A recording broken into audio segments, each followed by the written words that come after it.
পৃথু ভাই, শেরপুর ৩ আসনের সংসদ প্রার্থী তো মারা গেলেন, এখন সেই আসনের নির্বাচনের কি হবে?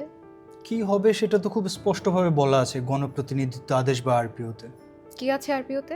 দেখো, আরপিওর ১৭-র এক ধারায় বলা আছে যে মনোনয়ন প্রত্যাহারের সময়সীমার পরে এবং ভোট গ্রহণের আগে যদি কোনো প্রার্থী মারা যান, তাহলে রিটার্নিং কর্মকর্তা গণবিজ্ঞপ্তি দিয়ে তাৎক্ষণিকভাবে ওই আসনে নির্বাচন সংশ্লিষ্ট সব কার্যক্রম বাতিল ঘোষণা করতে পারবেন।